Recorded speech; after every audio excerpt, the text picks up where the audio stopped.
Hello সবাইকে, আমাদের ঘোরাঘুরির আজকের শেষ পর্বে সবাইকে অনেক অনেক স্বাগতম। আমাদের সিঙ্গাপুর মালয়েশিয়া ঘোরাঘুরির অনেকগুলো পর্ব সাজিয়েছিলাম, সেই গল্পেরই আজ হলো শেষ পর্ব। মানে আজ আমরা বাংলাদেশ ফিরে যাচ্ছি। তো এর আগের ব্লগে দেখেছেন আমরা পর্তুজিয়ায় ঘুরেছি। পর্তুজিয়া থেকে আমরা এবার সরাসরি এয়ারপোর্ট চলে আসলাম। এয়ারপোর্ট আসতে মোটামুটি 40-50 মিনিটের মতো সময় লেগেছে।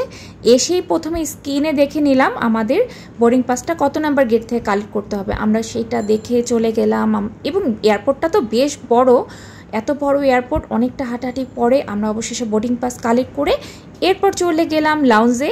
এই যে প্লাজা প্রিমিয়াম লাউঞ্জ, এখানে প্রথমে আমাদের কার্ডটা দেখিয়ে নিলাম।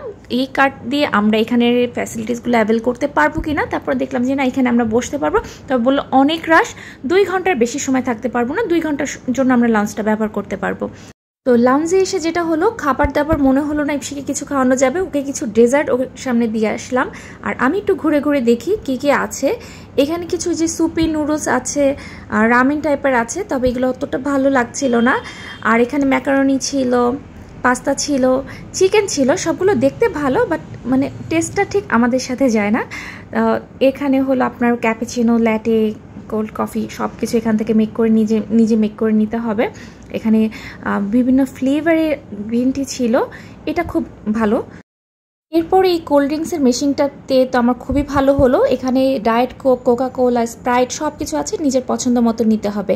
আরেকটা জিনিস যেটা চোখে পড়লো, এই যে বই ফলের জুস, মানে এটা আমরা ড্রাই খেয়েছি সবসময়, শুকনা বড়ের মতো, খুবই মজার জিনিসটা, ফলটা। তো এটার জুসটা পেয়ে তো আমার খুবই ভালো লাগলো, নতুন একটা জিনিস ট্রাই করতে পারবো।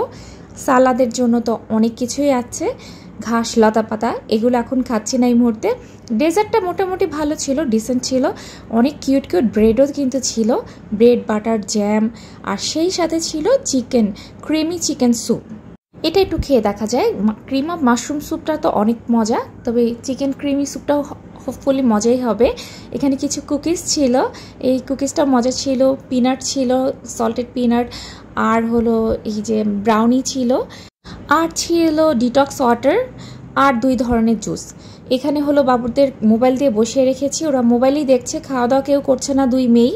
তো আমি এখান থেকে একটু কোল্ড ড্রিঙ্কস নিয়ে নেই, এইটা আমার খুব মজা লেগেছে। নিজের পছন্দ মতো কোল্ড ড্রিঙ্কস মিক্সড করেও নেওয়া যাবে। তো আমি একটু স্প্রাইট নিলাম, একটু কোকা কোলা নিলাম, খেয়ে দেখি, তারপরে আবার নিব। হলো আমার খাবার দাবারগুলো একটু সাজিয়ে নিয়েছি, সবই অল্প অল্প করে নিয়েছি।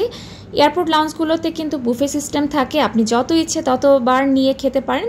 আর এই খাওয়া দাওয়াটা কিন্তু সম্পূর্ণ ফ্রিতেই খাওয়া দাওয়া করা যায়, কারণ এই কার্ডের বিলটা তো ইয়ারলি দিতে হয়। তো ওইখানে একটা ছোট বেবি পেয়ে আমাদের 2 মামুনি ওকে নিয়ে খুব ব্যস্ত হয়ে গেল। এত সুইট একটা বেবি। ওরা আমাদের একই ফ্লাইটেই যাব, আমরা ওদের সাথে আবার ফ্লাইটে দেখা হবে। তো এখানে লাউঞ্জে আর কি কি সুযোগ সুবিধা আছে দেখিয়ে দিই। এখানে কিন্তু শাওয়ার রুমও আছে, চাইলে আপনি শাওয়ার নিতে পারেন। এছাড়া বেবি ডাইপার চেঞ্জিং রুমও আছে, নার্সিং রুম। তো এখানে এটা থেকে খুবই ভালো হয়েছে, আমি সেখানে ওর ডাইপারটা চেঞ্জ করে ফেললাম, তারপরে আবার বেরিয়ে পড়লাম, কারণ আমাদের 2 ঘন্টার বেশি সময় থাকা যাবে না। আর আমাদের ফ্লাইটেরও সময় চলে এসেছে, আমাদের রাত 11টার সময় ফ্লাইট। তো এখন হলো 10টার মতো বাজে, 10টা 10 বা 20-এর মতো বাজে। এরপরে আমাদের গেটে যেতে সময় লাগবে, এয়ারপোর্ট অনেক বড়। তো ইপসিতা হলো এয়ারপোর্টে যখনই তার চোখে এরকম পড়ে ওয়াটার ফিল্টার, ও এখান থেকে এই কোন আকারে এখান থেকে জল নিয়ে খেতে খুব পছন্দ করে, বিশেষ করে কোনটা কালেক্ট করতে। তো আমরা চলে এসেছি H4 H6 নাম্বার গেটে, এই দিক থেকেই আমাদের বিমানে উঠতে হবে। তো এখানে আমরা কিছু সময় অপেক্ষা করি, এখনও গেট ওপেন হয়নি, যার জন্য এখানে বেশ কিছুক্ষণ হাঁটাহাঁটি করলাম। আর ইপসিকে নিয়ে এই ওয়াকার লেটারে বারবার যাচ্ছে আসছে, ওইটাই মজা পাচ্ছে। তো অবশেষে দিদি আর আমি ভাবছিলাম যে আবার কবে একসাথে এখানে ঘুরবো। আর কবে দিদি আবার হবে তো ট্যুর, এরপরই শেষ ট্যুর নয় তো। এই যে আমরা এখন ভিতরে, এখানটায় কিছুক্ষণ অপেক্ষা করতে হবে, কিন্তু আমার তো ভীষণ মাথা ব্যথা করছে, আর পারছি না। তো এখানে একটু দাঁড়িয়ে কিছুক্ষণ চার্জ দিয়ে নিলাম। এখানে কিছু চার্জিং পয়েন্ট আছে, মোবাইলে একদমই চার্জ নেই, সারাটা দিনই তো আজকে বাহিরে। ওই যে বিমান দেখা যাচ্ছে, বোর্ডিং ব্রিজও কানেক্ট করা হয়ে গেছে, এখান থেকেই আমরা বিমানের ভিতর প্রবেশ করব। তো অবশেষে আমাদের টাইম হয়ে গেছে, আস্তে আস্তে করে বোর্ডিং ব্রিজ থেকে চলে যাচ্ছি বিমানের ভিতর। আর যাওয়ার আগে তো স্টলারটাকে দিয়ে যেতে হবে, গেটের কাছে রেখে যাবে, নামার সময় আবার আমরা নিয়ে নিব। এই পথ দিয়ে যখন এসেছিলাম কি আনন্দ ছিল, কয়টা দিন অনেক আনন্দ করলাম, আবার চলে যাবারও সময় হয়ে গেল। তো এরপরে না ইপসি যাবার সময় এবার ওদের গিফটটা না ওদের মানে গেট থেকেই দিয়ে দিয়েছে। এর আগে তো সিটে বসার পর সিটে এসে দিয়ে দিচ্ছিল, গেটেই যে ইপসির গিফটটা পেয়ে গেল। সব বাবুদের এরকম গেট থেকেই গিফট দিয়ে দিচ্ছে। ইপসি তো অনেক খুশি, মানে ও আবারও একটা গিফট পেয়ে গেছে। তো এবার সিট খুঁজছে, সিট নাম্বার কত, সিট নাম্বার দেখে দেখলাম যে আবারও পিছন দিকেই পড়েছে সিটটা। এবং আমাদের না এবার সিটটা কেমন যেন পড়ে গেছে, মানে আমি ইপসি একদিকে, ওর বাবার সিট হয়তো অন্যদিকে পড়ছে, কারোর সাথে অ্যাডজাস্ট করে তারপর আমরা তিনজন এক লাইনে হয়তো বসছি। মানে এবার আমাদের সিটগুলো ঠিক ভালো পড়েনি। তো ইপসি হলো এবার আবার ব্যাগটা খুলে দেখছে গিফট কি কি পেলো। সেম গিফটই মালয়েশিয়ান এয়ারলাইন্সে 2 বছরের উপরে সব বাচ্চাদেরকেই এরকম একটা প্যাকেটে গিফট দিয়ে থাকে। ও যখন আমরা আসছিলাম তখনও পেয়েছি, আবার ঢাকায় ব্যাক করার সময় আবার একটা পেলো সেম জিনিস। কিছু রং পেন্সিল আছে, কিছু স্টিকার আছে, এই তো। তো টাটা মালয়েশিয়া, আবার কখনো আসবো কিনা জানি না, ভাগ্যে থাকলে হয়তো আসা হবে। তো আমাদের হলো কিছুক্ষণের মধ্যে খাবার সার্ভ করে দিয়েছে। আমাদের দিয়েছে হায়দ্রাবাদি চিকেন বিরিয়ানি, সাথে একটা ডেজার্ট ছিল, এটা সম্ভবত একটা হালুয়া। আর এত রাতে না আসলে খাওয়া দাওয়ার মতো কোনো ইচ্ছেই নেই, আমরা সবাই ভীষণ টায়ার্ড। আর এটা সম্ভবত রায়তা সালাদ বা কিছু একটা ছিল, টক দই এরকম কিছু, আর কোল্ড ড্রিঙ্কস এগুলো তো দিবেই, জুস। আর সেই সাথে কিন্তু একটা রুটিও ছিল, ফয়েল পেপারে সুন্দর করে র্যাপ করে দেওয়া। তো অনেকটা সময় তো ফ্লাইট টাইম, কি আর করার, একটু পড়াশোনাই করছে ইপসি। এর ভিতরে পিছন থেকে নক নক করলো, সেই যে লাউঞ্জে দেখা হয়েছিল সেই বাবুটা আমাদের পিছনে ওদের সিট পড়েছে।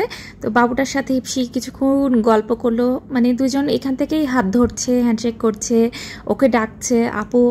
ইপসি খুবই মজা করলো। তবে যদিও এখন অনেকটা রাত, সব বাচ্চাদের ঘুমানোর সময়, রাত 11টায় আমাদের ফ্লাইট ছিল, ছাড়তে ছাড়তে 11:30 বেজেছিল, টেক অফ করেছে 8:30টায়।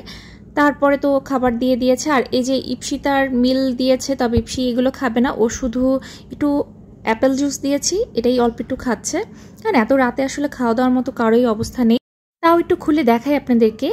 এই হলো আরেকটা মিল, এটা হলো ফিশের ছিল, এর আগেরটা চিকেন ছিল, চিকেনের বিরিয়ানি ছিল, আর ফিশটা হলো বাচ্চাদের জন্য একদমই লেস স্পাইসি। আর এদিকে ইপসিকে মোটামুটি রাত 1টার দিকে হয়তো একটু ঘুম পাড়াতে পারলাম।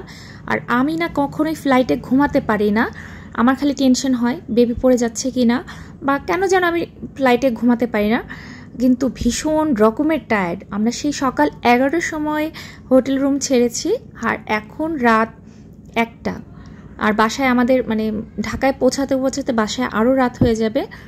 পুরো বিমানটা অন্ধকার করে দেওয়া হয়েছে, সবাই মোটামুটি একটু ঘুমাচ্ছে এই রাতে, কিন্তু আমি জেগে জেগে দেখছি। বাইরে ঘুরতে আসা মানেই তো ঘুম হবে না ঠিকঠাক, প্রচুর পরিশ্রম, অনেক হাঁটাহাঁটি, অনেক ঘোরাঘুরি, তার মধ্যেও না ক্লান্তির মধ্যে অনেক শান্তি লাগে, অনেক ভালো লাগা কাজ করে। আমার বিয়ের পরের থেকে আমি শিখেছি, মানে আমার হাজব্যান্ডের সাথে বিভিন্ন জায়গায় ঘোরাঘুরি করে, বিভিন্ন দেশে ঘুরে অনেক অভিজ্ঞতা অর্জন করা যায়, অনেক জ্ঞান বাড়ে। আর সেই সাথে যে মেমোরিগুলো আমরা পাই না বিভিন্ন জায়গায় ঘুরে, এটা আসলে কিছুর সাথে তুলনা হয় না। আমরা সারা বছর কিছু না কিছু সেভ করে রাখি, জমিয়ে রাখি, বছরে একটা এরকম একটা ট্যুরের জন্য। তো অবশেষে সেই ট্যুরের অবসান হয়ে গেল, শেষ। অনেকটা দিন ঘোরাঘুরি করে অবশেষে কিন্তু আমরা এখন ঢাকাই এয়ারপোর্টে। এই যে আমাদের ব্যাগও পেয়ে গেছি, ব্যাগটা কেন যেন ভিজে গেছে একটুখানি, হয়তো বৃষ্টি হচ্ছিল এই জন্য। তো এই মাঝরাতে যাচ্ছি বাসার উদ্দেশ্যে, আমাদের চিরচেনা বাসা। আমার ইপসি তো পুরো ঘুমের মধ্যেই আছে, ও কিছু বুঝতেই পারলো না ও কোথা থেকে কোথায় চলে আসলো।